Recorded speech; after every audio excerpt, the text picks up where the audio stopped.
resolver ese problema. Lo he estado intentando, pero yo la semana pasada me cambié, entonces hasta ahorita no he encontrado una solución plenamente satisfactoria. Pero el segundo favor que les pido es que cuando no me escuchen bien, cuando la señal no esté muy nítida, por favor me avisan para que yo sepa y busquemos alguna alternativa.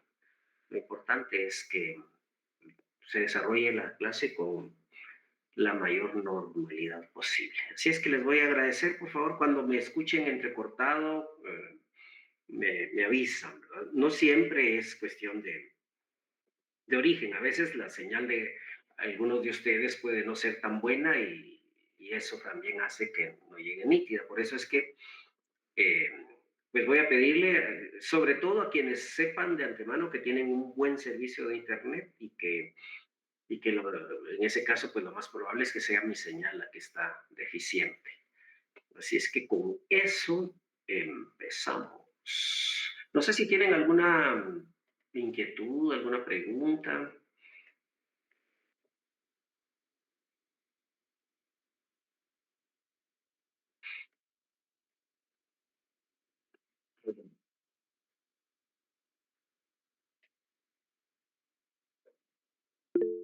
Adelante, Walter, por favor. Sí, Lick, buenas tardes. Pues Bueno, sí, estaba, digamos, más que todo en relación al primer capítulo del libro, en el cual pues hacía mención que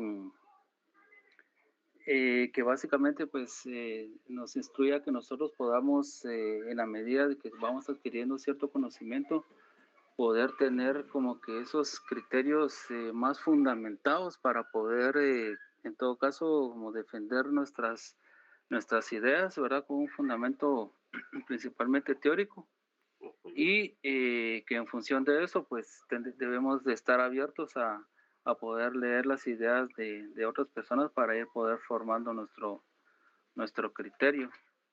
así es.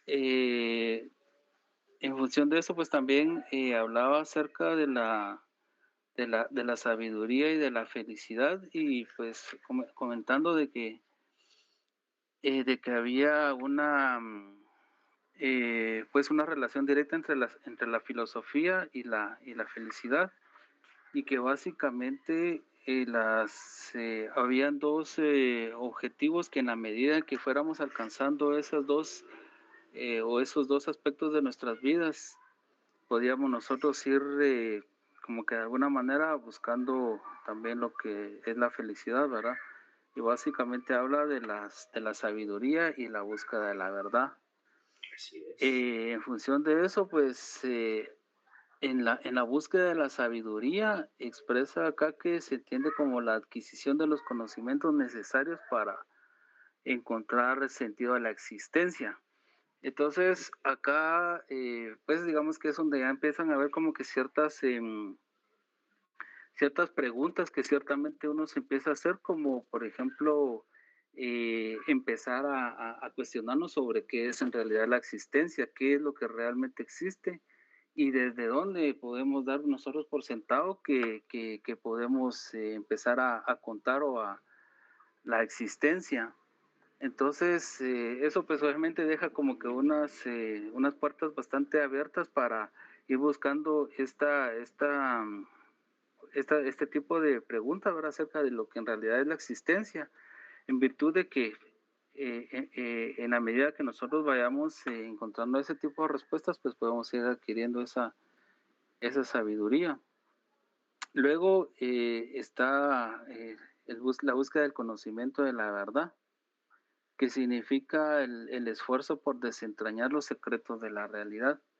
Y nuevamente, pues acá venimos hasta el inicio, ¿verdad? Para saber en realidad dónde fue que comenzó todo para poder desentrañar cuál es nuestra realidad, por qué, o sea, actualmente estamos como estamos y dónde fue que empezó. Entonces, y pues digamos que si nosotros lo analizamos directamente desde el plano material, pues obviamente pues hay muchas teorías y hay muchas situaciones que nos van dando como que una pauta acerca de específicamente estas dos interrogantes, ¿verdad? Acerca de la existencia y la búsqueda de la verdad, que también tiene que ver con desentrañar los secretos de la realidad. Y pues en función de eso, pues se habla que la filosofía, pues básicamente se enfoca mucho en esa parte, ¿verdad? Y pues yo me di un poco la tarea también acerca de investigar un poco de algunos filósofos reconocidos que en su misma necesidad de encontrar esa verdad absoluta, terminaron siendo cristianos, como San Agustín de Hipona, por ejemplo. Sí, sí. Entonces, exacto, entonces, digamos que, o sea, pienso que de todas formas siempre debemos de quedar abiertos a dejar ese espacio, ¿verdad? Para poder considerar una parte espiritual de todo esto que no lo podríamos descartar para poder dar respuestas a estos temas específicos como la existencia y el conocimiento pleno de la verdad. Exactamente. Lo felicito, Walter. Miren, todos deberían hacer un ejercicio similar al de Walter.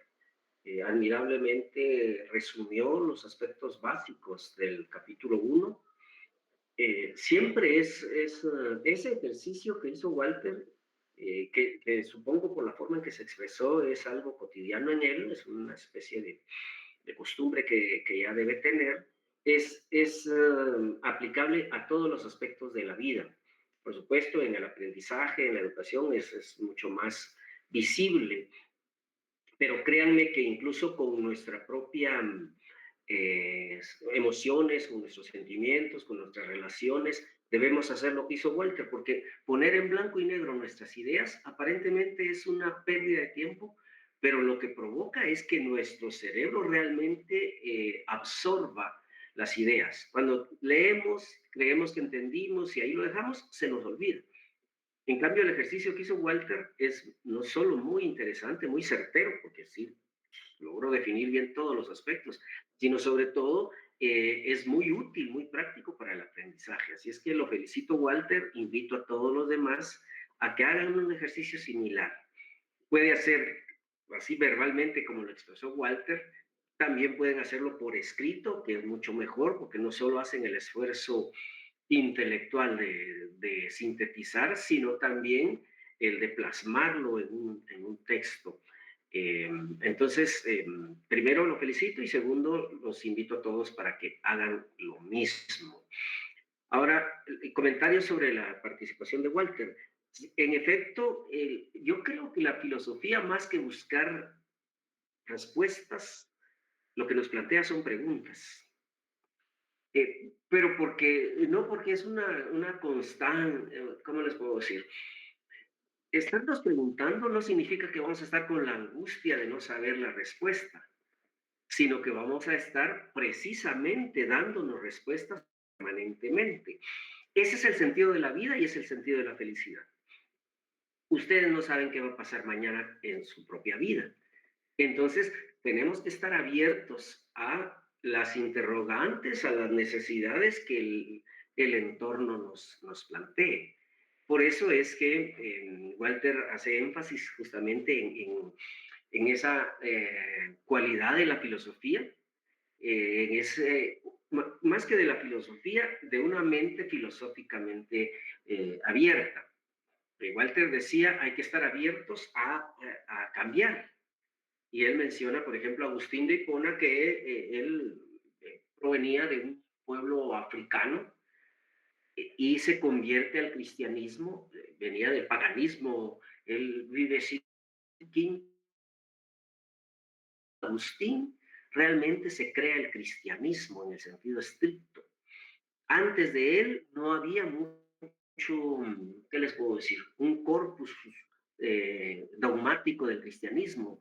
Y él, haciendo acopio de las ideas de Platón, de alguna manera capta la esencia del cristianismo como se manejaba, eh, y él le da una formalización filosófica, le da fundamentación filosófica al cristianismo. Por eso es tan importante su figura.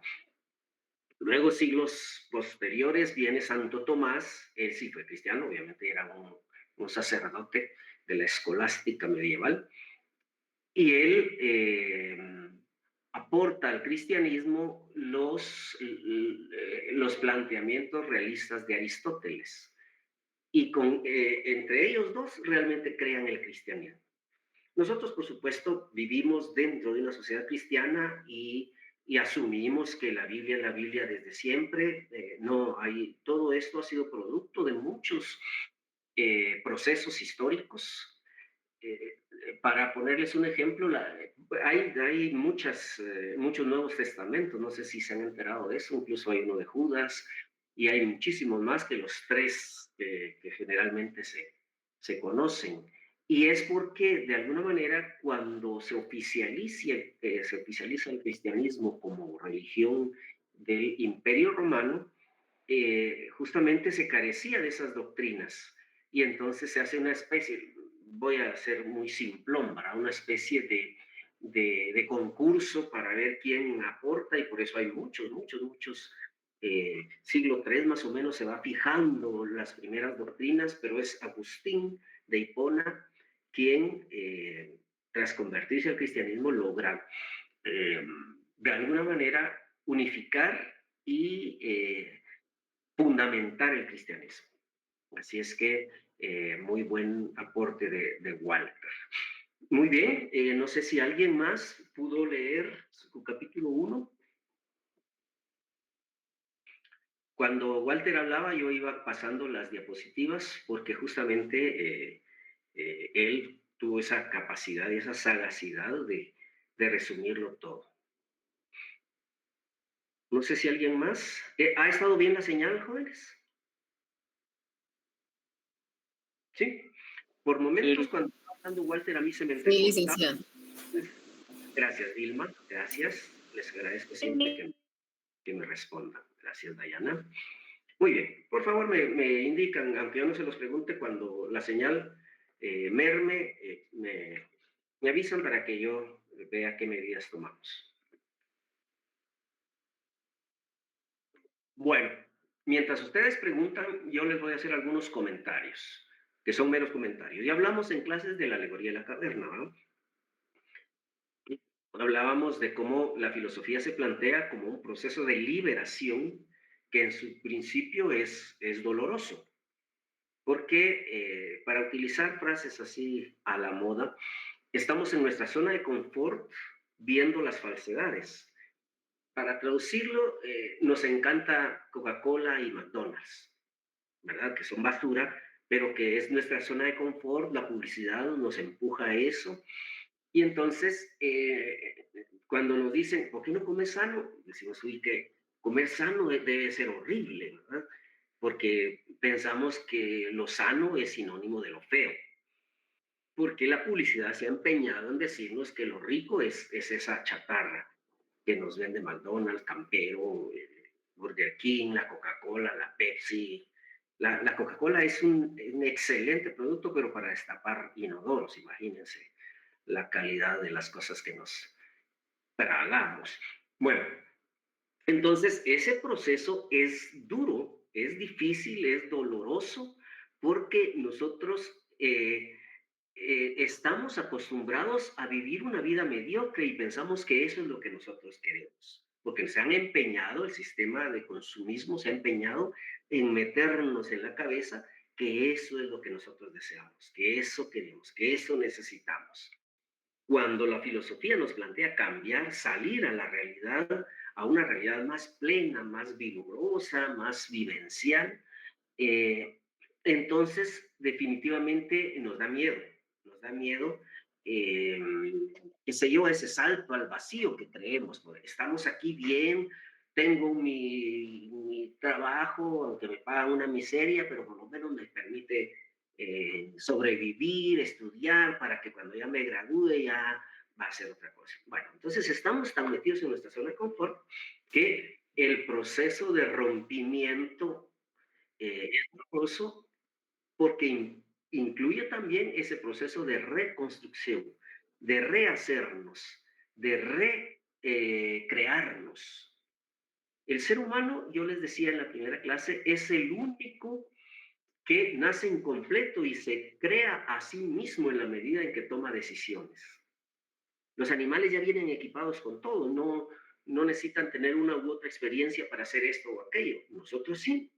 Ustedes eligieron la facultad de Derecho y con eso están creando su ser del futuro, su ser de abogados y notarios y licenciados en ciencias jurídicas y sociales. Pues, se entiende entonces, la reconstrucción significa, bueno, hacer un alto y decir hacia dónde voy a ir. A partir de esto, entonces, nosotros podemos plantearnos la existencia como algo realmente gratificante. Sí, la filosofía vale la pena cuando nos hace cambiar, cuando nos provoca una necesidad interna de transformación, pero no así forzada, sino de plenitud. Les decía, la felicidad no es una meta, es el camino. Si nos estamos torturando en el camino, quiere decir que por ahí no es. Tenemos que sentir placer en lo que hacemos para saber que estamos haciendo lo correcto. Placer en el sentido más general del término, ¿verdad? Entonces, de ahí vienen algunas características de la filosofía que vale la pena que reflexionemos, pero sobre todo vale la pena que ustedes me pregunten, porque qué feo estar uno hablando. Lo primero, lo mencionaba Walter, a ver, buenas tardes, con una duda. La religión se podría decir que encuadra dentro del, vamos a ver, miren que no es la pata, que ahorita como que no hay muy buena señal. ¿Ustedes me escuchan bien? Sí, licenciado. Sí, Sí. Al fin me salió el mensaje de Walter, creo que fue, de Antonio. Licenciado, como una duda, ¿la religión se podría decir que encuadra dentro del pensamiento mágico? Sí, claro, es uno de las formas de pensamiento mágico por excelencia. No es la única, por supuesto. Es pensamiento mágico, por ejemplo, el pensar que si cruzamos los dedos vamos a tener buena suerte.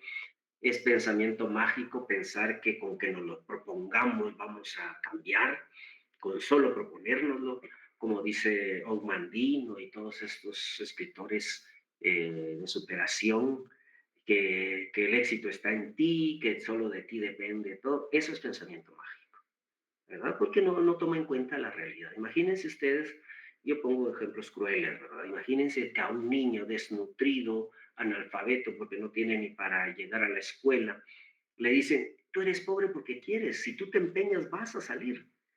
Dígame si no es cruel eso.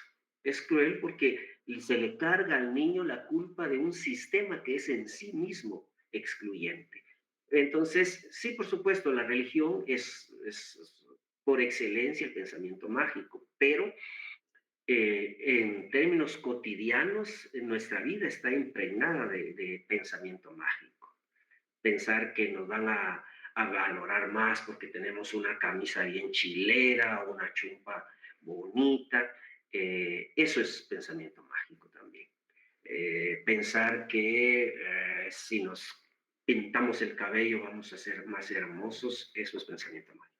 Todo aquello que no tiene una relación causa-efecto, todo aquello que no puede ser verificado empíricamente es un pensamiento mágico. Como le digo, la mayoría de nosotros vive impregnada del pensamiento mágico.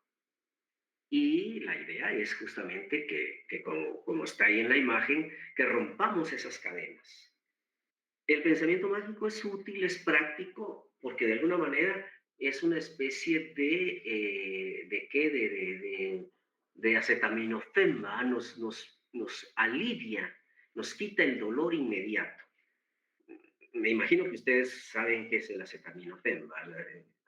Una aspirina, bueno, la aspirina es acetilsalicílico, pero, por ejemplo, ¿qué marcas hay de acetaminofén?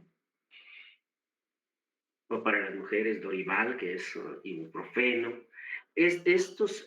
Por ejemplo, el acetaminofén, Panadol, pues sí nos quitan el dolor, pero no nos curan. Si tengo fiebre por alguna infección, me puedo tomar un acetaminofén y si se me quita la fiebre, pero la infección sigue ahí.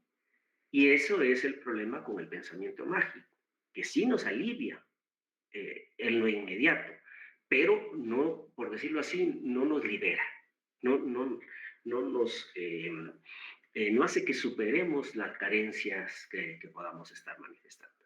Gracias, Antonio, por su pregunta muy honesta y muy elocuente. Bueno, entonces, les decía a usted por preguntar. Siempre quien más agradece las preguntas soy yo. A mí me pagan por responderles y de alguna manera si logro motivar una pregunta, pues me estoy ganando mi sueldo. Pues. Si no, imagínense, sería como los diputados, ¿no? Como Joel Acevedo, ¿va? Que ya tiene 17 años sin trabajar, ¿va? Pero su sueldo ahí está completito y demás, porque sabe cuánta mafia hace. Bueno, entonces, lo primero que requiere una actitud filosófica es la capacidad de asombro. Solo la persona que es capaz de asombrarse ante la naturaleza, por ejemplo, yo ahorita estoy en mi ventana por ahí están todos los árboles, aquí es un clima bien frío, está nublado, entonces me encanta porque cada vez que veo las hojas de diferente manera, algún tinte especial. La capacidad de asombro es revalorar lo cotidiano, es ver algo profundo en cualquier cosa. Veo acá, tengo esta regla y veo, imagínense, de un lado tiene centímetros y del otro lado tiene pulgadas. Pero imaginen cuánto conocimiento humano, cuánta historia humana está plasmada en esta regla. Ese planteamiento, todos usamos las reglas, si querés centímetros o querés pulgadas. Pero ya al plantearnos, uy chicas, qué chilero que los árabes tuvieron la habilidad para desarrollar los números de esta manera, qué interesante que los europeos y particularmente los franceses lograran crear el sistema métrico decimal que nos permite racionalizar todas las medidas. Y qué interesante también que a pesar de que el sistema métrico es mucho más funcional, en nuestro medio prevalezca todavía este sistema inglés de las pulgadas. Bueno, entonces asombrarnos significa convertir algo fortuito, algo que aparentemente está ahí, en una cosa asombrosa. Eso es capacidad. Eh, eh, no recuerdo ahorita el filósofo, él lo dijo, no, ahorita se me fue el nombre, pero Ortega y Gasset dijo, hay que puerilizarnos, es decir, ser niños. ¿Se acuerdan cuando eran niños? Todo les llamaba la atención, todo suscitaba preguntas, eran inquietos porque miraban una cosa y les atraía y que se aburrían a sus papás. Papá, ¿por qué tal cosa? Papá, ¿por qué tal cosa? Mamá, ¿por qué tal cosa? Es decir, eso es tener capacidad de asombro. ¿Qué pasa? Que nosotros cuando terminamos nuestra niñez como que se nos apaga esa capacidad. Entonces debemos ser niños siempre. Debemos puerilizarnos, debemos infantilizar nuestro pensamiento en el sentido de que no conformarnos con una pregunta cuando dice la mamá, ¿por qué sí? Entonces, no, pero ¿por qué sí, mami? Porque y seguir y seguir. Eso es filosofía. Eso es aprender. Eso es desear aprender. Bueno, a partir de esa capacidad de asombro, obviamente no se trata de estar, como les decía, estar cuestionándonos a lo pendejo, así de cualquier babosa. No, se trata, en efecto, soy niño, me asombra todo, me genera dudas todo, pero soy adulto y voy a aplicar el rigor de mi razón. La filosofía exige ese rigor, exige que estemos muy compenetrados y que sigamos un método. No, no dudar a lo bruto, a lo pendejo, sino seguir un método, enjuiciarlo todo, pero con método, con rigor, garantizar que lo que estamos haciendo es así y es la mejor forma en que puede hacerse. La segunda característica es crítica. La filosofía es crítica precisamente porque cuestiona todo, porque no se conforma con los supuestos conocimientos, no se conforma con las verdades establecidas. Siempre está buscando más y más y más, siempre está enjuiciando lo que existe y siempre está proyectando nuevas respuestas. Eso es pensamiento crítico. Crítico viene de criterio. Entonces, una persona crítica no es aquella que solo viendo lo negativo vive, sino es aquella que trata de aplicar un criterio riguroso a sus conocimientos. La universalidad quiere decir que la filosofía no se conforma con respuestas inmediatas. Imagínense que me preguntaran de qué, deme una característica de los pachones y yo diría, bueno, los pachones son transparentes. Eso no es universal porque este es transparente, pero este no. Entonces, para que yo actúe filosóficamente, debo buscar respuestas universales. Imagínense que me preguntaran una característica del ser humano y yo dijera, ah, bueno, el ser humano es aquel que tiene cabello en la cabeza. En efecto, muchos humanos tenemos cabello en la cabeza, pero esa característica no nos hace ni nos deja de hacernos humanos. Porque imagínense cuántos calvos hay que dejarían de ser humanos. Entonces, universalizar significa buscar respuestas que sean válidas para todo el universo de lo que estamos cuestionando. En este caso, el universo de los pachones, el universo de los seres humanos, etcétera. Muy bien. Voy a dar respuesta por acá a, bueno, dice Max Mérida, la religión es el opio de los pueblos. En efecto, hasta casi su nombre tiene a Max Marx. Sí, Marx plantea que el ser humano, el sistema capitalista en el que vivimos, puede sobrevivir precisamente gracias a la alienación de las personas. Una persona alienada es aquella que no vive su realidad, es aquella que vive fuera de su realidad. Hay una patoja que vive en una colonia marginal, una situación humilde. Una vez llegó una su prima con sacrificios había comprado su carro y le dijo, es un carro Volkswagen, ¿no? Ni muy bueno ni muy malo, pero es un Volkswagen, término medio. Y la niña dijo, ay, qué lástima, yo cuando pueda comprar un carro voy a hacer un BMW. Eso estará llenado, ¿no? Porque imagínense ella en una choza, en una vivienda deficiente, en una colonia marginal, con deficiencias incluso de alimentación, y en cambio su sueño es comprarse un BMW. Eso es ser alienado, ¿ya? Bueno, entonces Marx, de donde proviene la frase de que la religión es el opio de los pueblos, planteaba que una de las maneras de mantener adormecida a la sociedad para que no proteste, para que no luche por transformar, es la religión. ¿Por qué? Porque es muy bonito, es muy atractivo, ¿va? Nos dicen, sufra acá en esta vida y así va a tener un zulote bien bonito allá en el cielo. Y entonces, por supuesto, ¿a quién conviene eso? A los que no están sufriendo, a los que tienen todo el pisto del mundo y que se hacen más ricos con nuestro sufrimiento. Entonces, por eso Marx acuña esta frase, la religión es el opio del pueblo, porque el opio, pues obviamente es una droga que nos adormece, que nos hace que salgamos de la realidad, y justamente ese es el efecto que logra la religión en la sociedad. Por eso ustedes pueden verlo, estadísticamente incluso, los pueblos más subdesarrollados son los más religiosos y los pueblos más desarrollados son los menos religiosos. Por ponerles un ejemplo, Islandia es un país del primer mundo y ahí el 100% es ateo. En nuestros países, que somos los más subdesarrollados, quien se asume cristiano ronda el 95%. O sea, o cristiano o creyente. Eso nos da un parámetro.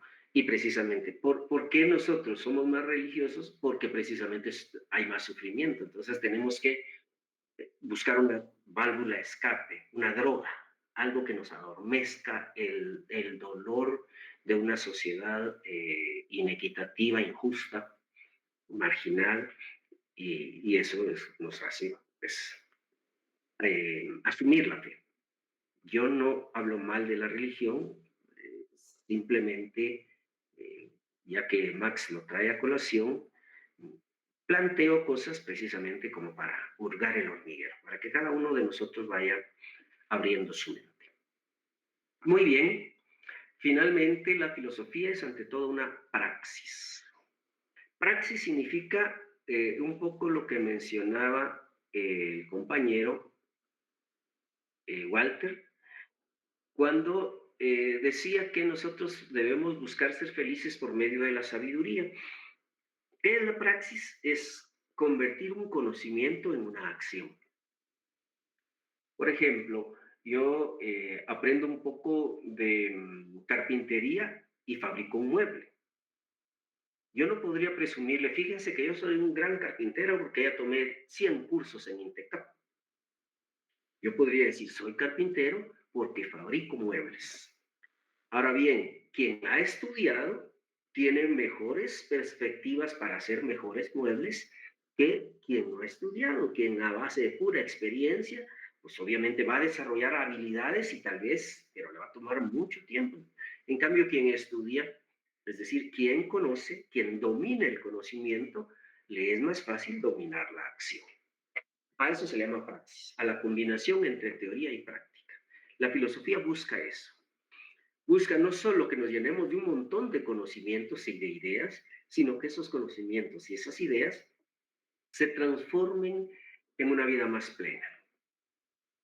A eso se le llama sabio. Una persona sabia es aquella que conoce mucho, es decir, tiene muchas ideas en su cabeza, y ese conocimiento le ayuda a ser feliz. Así de simple. Muy bien, no sé si alguien tiene alguna inquietud. Les voy a hacer una aclaración. Yo normalmente empiezo de forma la clase a las 5:45, porque eso está estatuido en el normativo, y porque hasta esa hora, pues yo acepto a todos los que desean ingresar. Después de las 5:45, ya solo si, qué sé yo, alguien está hablando, voy dando ingreso. Pero cuando yo ya estoy con mis presentaciones, ya casi no doy ingreso. Eh, Les digo es para evitar tanta interrupción, porque por ingresar cada vez que alguien llega, yo tengo que cambiar de pantalla y eso implica pues perder el hilo, perder un poco la coherencia de lo que se está hablando. Así es que ya les comento, si llegan un poco tarde, pues tienen paciencia. Disculpe, ¿podría repetir lo universal? Universal significa la tendencia a la universalidad de la filosofía. Significa que la filosofía se hace preguntas y busca respuestas universales, respuestas que abarquen la totalidad de lo que se está planteando. No se conforma con respuestas parciales, sino que busca la totalidad. Por ejemplo, en eso se diferencia de la ciencia. La ciencia se encarga de parcelas. Por ejemplo, hay una ciencia que se encarga de la vida, que es la biología, hay otra ciencia que se encarga de los elementos de la naturaleza, que es la química, y hay otra que se encarga del movimiento, que es la física, y así se van parcelando. En cambio, la filosofía se plantea la totalidad, la universalidad. Por eso la filosofía es, en términos genéricos, la madre de todas las ciencias, porque universaliza todo. Y también se plantea preguntas y respuestas profundas para servirle Nicola. Muy bien. Hay tres áreas, ¿no? No es así como cuando se habla de áreas, se piensa como que una casa está dividida en partes y no, quien hace ontología también hace epistemología y también hace filosofía moral. Pero para que nos entendamos un poquito, se ha clasificado la actividad filosófica en tres áreas de interés. Eh, ¿Sabe qué, David? Mejor y en general les propongo que lean yo porque si no estaríamos repitiendo, o sea, si hubiera una pregunta en concreta, pero repetir y repetir me parece, sé, muy poco fructífero. Yo le pediría lo del rigor, lo de la universalidad, que se tomen 2 minutos, si eso lo explico en un párrafo. Lean el párrafo y si algo no comprenden, me lo preguntan. ¿Sí? Porque yo estoy ahorita exponiendo los temas precisamente porque no hay preguntas, pero en filosofía definitivamente lo ideal es que siempre haya preguntas, ¿verdad? Que haya intervenciones como las de Walter, eh, participaciones como las de Max, etcétera, porque eso le da vida a la filosofía. Entonces, si yo les explico, si ya está en el libro, si para eso hice el libro, también les voy a compartir un enlace. Mientras busco el enlace, adelante, Byron. Sí, licenciado, buenas tardes. Buenas tardes. Bueno, mi pregunta es unas páginas anterior a donde vamos. La filoterapia, licenciado, dice que solo en algunos países se ha desarrollado. ¿O cómo es que funciona esa filoterapia? O sea, Muy bien, esta- aquí les compartí el enlace y ahorita les explico para qué. Veamos, pues. La filoterapia es una especie de psicoterapia, pero en términos puramente filosóficos.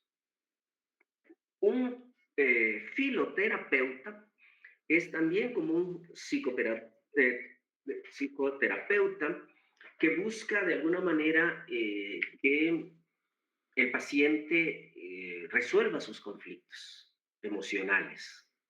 Ahora bien, con la filosofía, lo bonito es que se resuelve por... Muchos de los conflictos no se derivan por traumas, por, qué sé yo, eventos desastrosos que nos han ocurrido en la vida, que es lo que ocurre normalmente con los conflictos psicológicos, sino por visiones del mundo. Yo empiezo el capítulo diciendo que todos tenemos una filosofía de vida. Y a veces adoptamos una filosofía de vida que realmente nos produce dolor. Hay personas que todo lo ven negativo. Y tal vez no porque tengan algún trauma, sino porque aprendieron a ver negativas las cosas. Entonces, ante una situación como esa, los filoterapeutas, o sea, los que hacen terapia por medio de la filosofía, platican con los pacientes y determinan, mire, tal vez usted le convendría leer, qué sé yo, a Sartre, porque Sartre plantea que nadie está preestablecido, que no hay un destino ya trazado, sino que todos nos vamos construyendo nuestro camino. Entonces la persona lee a Sartre, a su existencialismo, y dice, pues sí, yo estaba trabado pensando en que la vida es una porquería, porque había leído a Nietzsche, y Nietzsche siempre plantea que... Entonces, pero ahora leo a Sartre y me doy cuenta que sí, la vida tiene otra dimensión, otro sentido. Más o menos por ahí va la filoterapia. Sí, yo menciono que en algunos países del norte de Europa y en algunas regiones de Estados Unidos existen clínicas de filoterapia.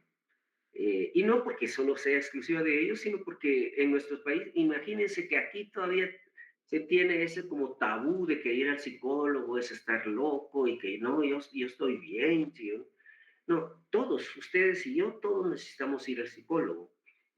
Porque ir al psicólogo es reconocer un poquito qué nos está como provocando algún sufrimiento que nosotros pensamos que es normal, pero que a lo mejor se resuelve con una terapia, ¿verdad? Entonces, imagínense que en un país subdesarrollado como el nuestro todavía se sigue pensando en la psicología como para chiflados, para locos, o para gente que realmente está mal de la chaveta. Por eso es que aquí ni siquiera, si ni ha llegado a popularizarse la psicología, mucho menos la filosofía. Por eso es que aquí no hay filoterapia, ¿verdad? Aunque bien hace falta, ¿verdad? Vi otro comentario por ahí, dice Vilma. Bueno, ahora les comento. Les compartí un enlace que es mi canal de YouTube. Yo tengo ahí casi todo el curso de filosofía. Como lo he ido haciendo a lo largo de los años, en algunas ocasiones no va a coincidir exactamente con la edición actual de mi libro, pero si ustedes quieren un material complementario de apoyo, es aburrido, ¿va? Porque ya ven ustedes cómo soy yo de aburrido para dar mis clases, pero les puede servir como forma de podcast, digamos que van en el carro, van oyendo ahí y algo les puede sonar. Entonces, ahí está también ese material. También ahí busquen en TikTok, debo estar como Tito Velázquez, tal vez, no me acuerdo, o busquen Cosmovisión Maya y yo tengo ahí algunos TikTok con temas como ese. Eh, Tradiciones esotéricas como la cábala o la alquimia podrían considerarse. No, precisamente, cuando algo se vuelve dogma, deja de ser filosofía. La cábala, la alquimia, son dogmáticas. Por eso no pueden ser. La filosofía huye del dogma. Precisamente el pensamiento crítico es justamente crítico en contra de los dogmas, en contra de las verdades que se asumen como irrefutables. Para la filosofía, toda verdad es refutable.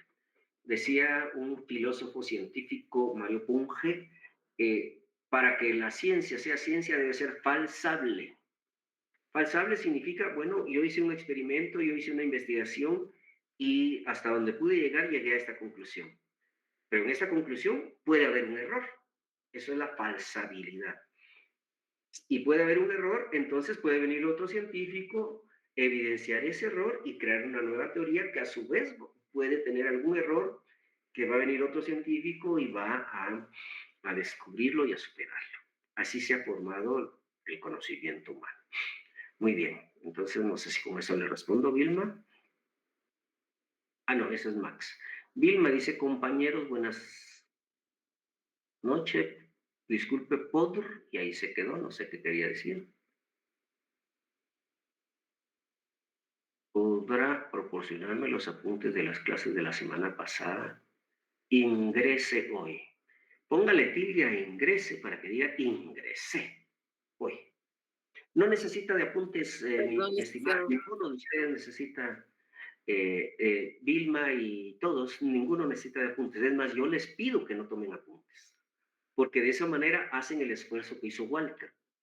Primero de poner atención, captar lo esencial y preguntar si algo no entiende. Y si algo no entienden, pues ahí está el libro, ahí están los videos que les acabo de compartir, ahí está todo. En un curso de filosofía, lo peor que podemos hacer es matamos la filosofía cuando tomamos apuntes, porque entonces la convertimos en un montón de teoría. Y lo peor es, aparte de matar la filosofía, es que eso no nos va a servir de nada para el examen. Así es que, pues ahorita se lo contesto a Vilma, pero en realidad es para todos. Traten de no tomar apuntes, de no atenerse, de no depender de los apuntes. Aparte de que yo hablo puras tonteras en clases, así es que no se perdió de nada Vilma. La filosofía para seguirle. Por si no le han comentado, Vilma, el libro de texto se llama Introducción a la filosofía. Bueno, la filosofía del hacer, ya. Veamos, la filosofía del hacer. Nosotros tenemos cierta forma de actuar y esa forma de actuar de alguna manera se origina en nuestros valores. Entonces la filosofía del hacer trata de explicar por qué actuamos como actuamos. Por eso dentro de la filosofía del hacer está la moral o la ética, que es la reflexión acerca de la moral. Y la moral o la ética no es más que nuestras acciones. Entonces la filosofía nos permite analizar por qué será que ese señor madruga y trabaja y sí tiene bastante pisto, pero nunca disfruta con su familia. ¿Por qué será que aquel papá en lugar de ponerse a jugar con sus hijos, se justifica y dice, no, voy a trabajar doble para darle a mi hijo la mejor educación. Y lo que ocurre es que nunca le da educación porque nunca lo mira. Entonces el pobre güiro estudia en los mejores colegios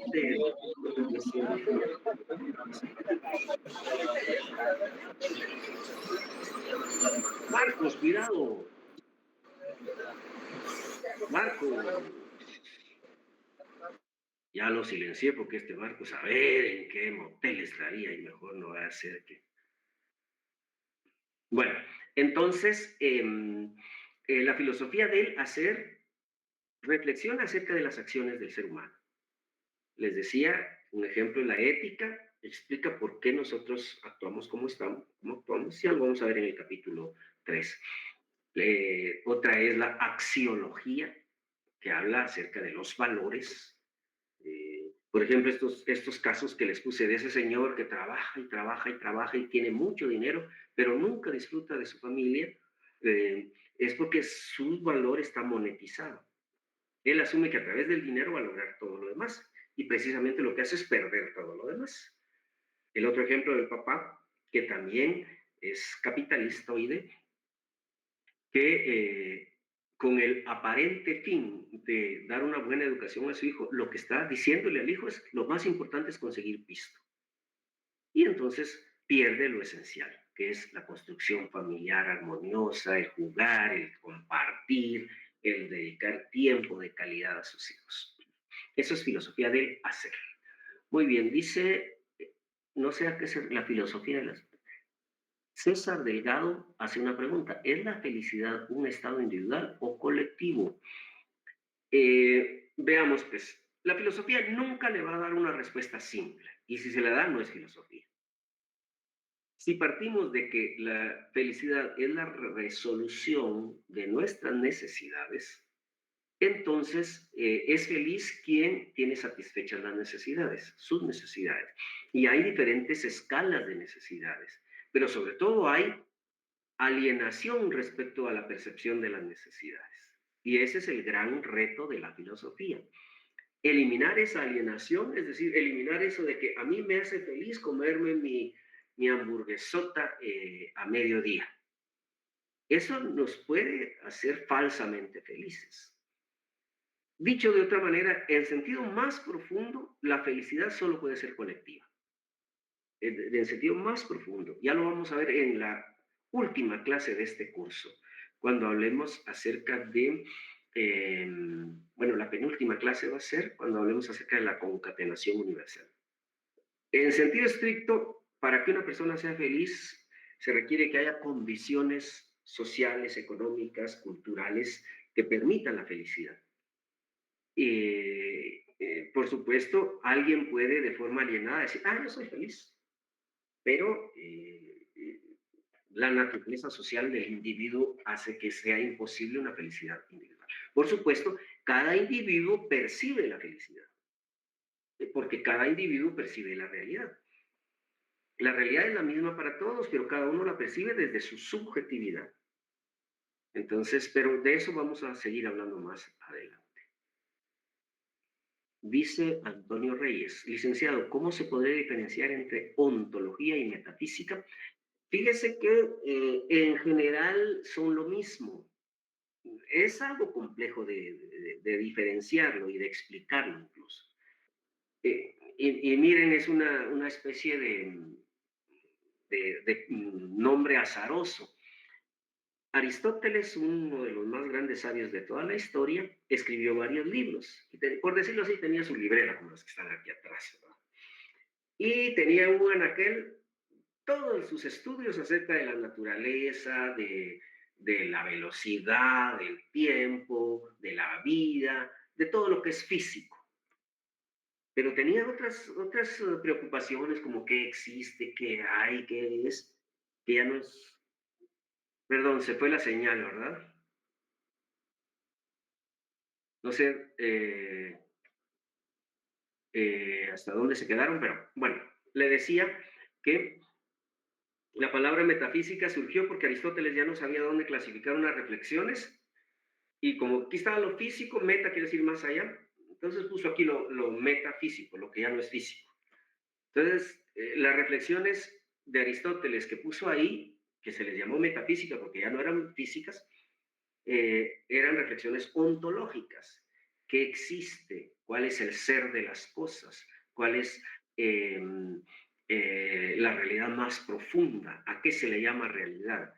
Todo eso es la ontología, pero curiosamente estaba en un anaquel, por decirlo así, estoy caricaturizando, en un anaquel de Aristóteles en donde él trataba temas que ya no tenían nada que ver con lo físico, con lo material, con lo perceptible. Pero en general podríamos decir, es más, la mayoría de veces filósofos de corte idealista prefieren nombrar como metafísica a la ontología. Y quienes tenemos un pensamiento más materialista, solemos preferir el nombre de ontología. Pero para el caso de lo mismo. Excelentes preguntas. Yo vivo cada vez que leo preguntas eh, eh, interesantes. Dice Brandon, yo voy a ser feliz cuando el Barcelona gane la sexta. Ay, pobrecito, usted sí va a ser feliz con algo externo. Yo soy feliz cuando veo un buen partido de fútbol. Y por supuesto, Barcelona es el que hace los mejores partidos. Eso ya es no. No, un buen partido de fútbol porque lo disfruto, porque veo el arte, porque veo la sagacidad, etc. Por supuesto, uno tiene su corazoncito y disfruta cuando su equipo predilecto gana, como cuando los hijos obtienen un reconocimiento, un premio, pues uno lo disfruta, pero eso no quiere decir que los hijos sean la mera tos con flemas, sino pues que uno tiene su corazoncito. Dice Carolita, licenciado, la palabra mogada. No entiendo la palabra mogada, fíjese, voy a buscarla. Axiología sí es no me gusta llamarlo así, pero la rama de la filosofía que se encarga de estudiar los valores. Y los valores son aquellos, lo vamos a ver en el capítulo 3, son aquellos principios que nos guían por la vida. Quien valora, por ejemplo, la solidaridad siempre va a estar apoyando a la gente que lo necesite, siempre va a estar hermanándose con todos para construir proyectos comunes. Quien valora la educación, pues siempre va a estar preocupándose por aprender. Eso es la axiología.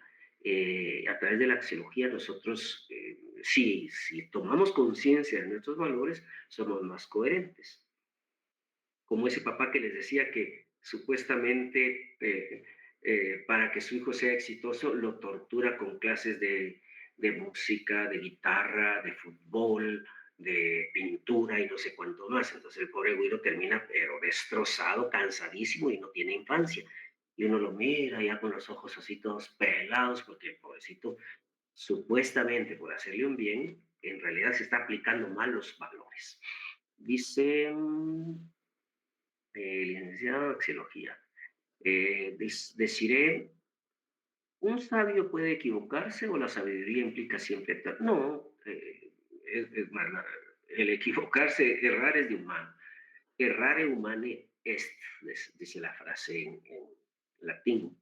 Errar es inherente. Es más, es preferible. Es más sabio quien se equivoca muchas veces y corrige a quien nunca se equivoca. El que no se equivoca es el que no hace nada. Como aquel que, por ejemplo, para que no se le acaben sus zapatos, nunca se los pone, ¿no? Por supuesto, cada vez que nos ponen los zapatos se corre el riesgo de que se vayan deteriorando, pero ese es el sentido de la vida. Igual nosotros, si queremos estar seguros, pues nos quedamos encerrados en nuestra casa y no hacemos nada. Pero la vida no es eso, ¿no? Entonces, sí, el equivocarse es más bien propio de los sabios.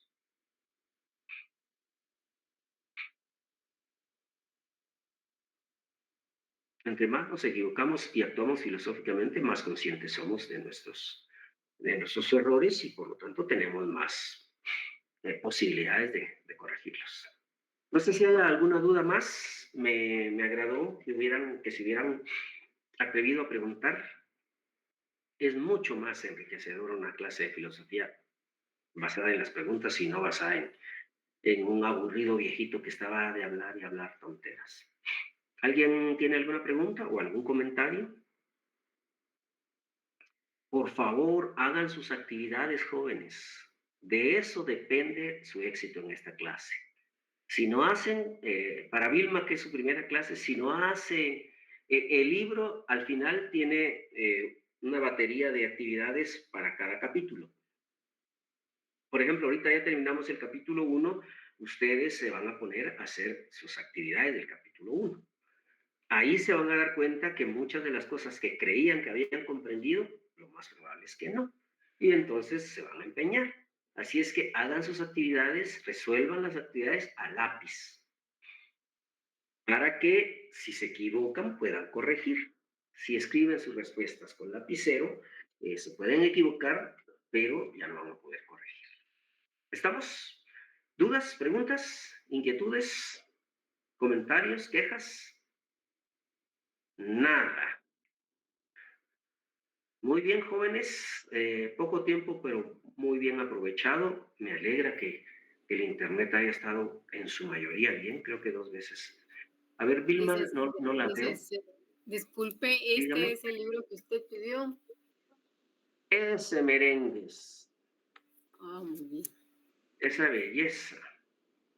Muy bien, gracias, licenciado. Muy bien, para servirle. Hay un comentario por ahí que no alcancé a leer. Dice, solo en LibroLeak hay que hacer en hojas. Si usted tiene su libro original, así como Vilma, pues resuelve sus actividades en el libro. Si usted no tiene su libro en original, los hace en hojas.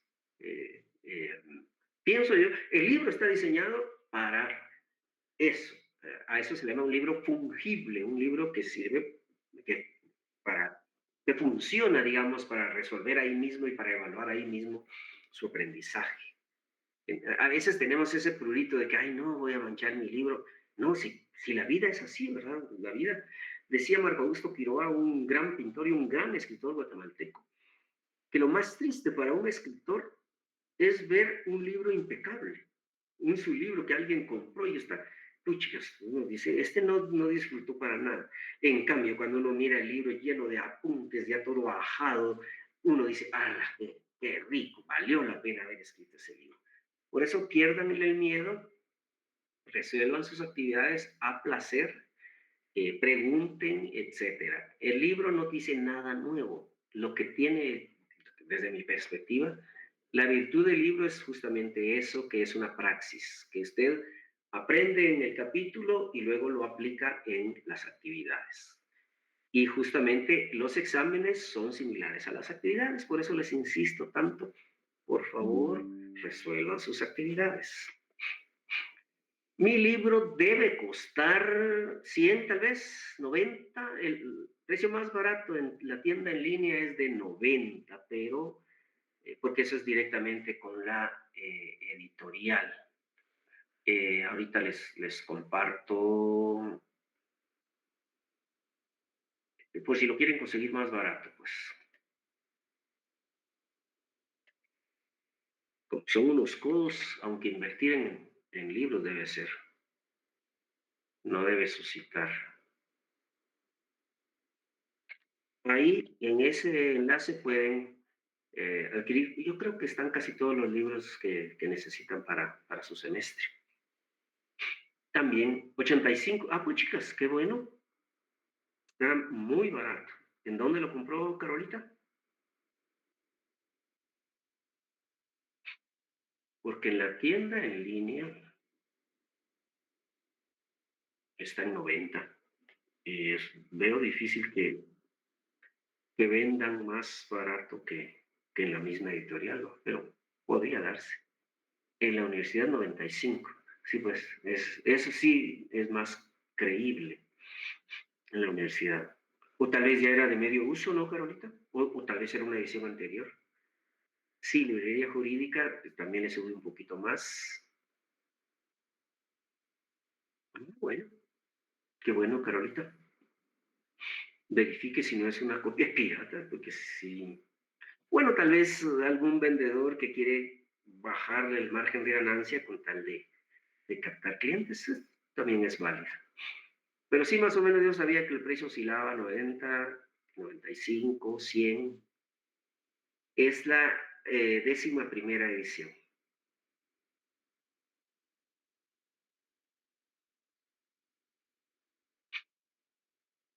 $95 en la U. Sí, más o menos eso me temía yo.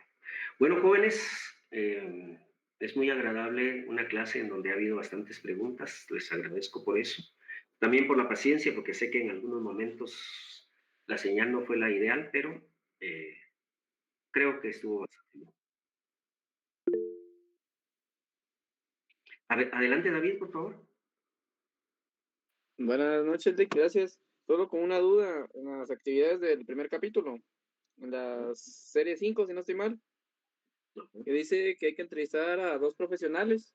Mi pregunta era Sí, sí, si hay sí. que agregar los nombres de los profesionales o solo las respuestas. No, no es necesario, sí, pero que sea honesto, pues. No vaya a inventarse ahí que Perico, el de los palotes, dice tal cosa. No, pero usted ya lo conozco bien y sé que es pilas. Qué Gracias, riguroso. Vaya, gracias, licenciado. muy bien, perfecto. Lo dejamos ahí. Pasen muy bonita noche. Vayan a comer algo antes que venga la segunda clase porque está cañón. Gracias, Lick. Gracias, licenciado. Feliz noche. Gracias, Gracias, licenciado.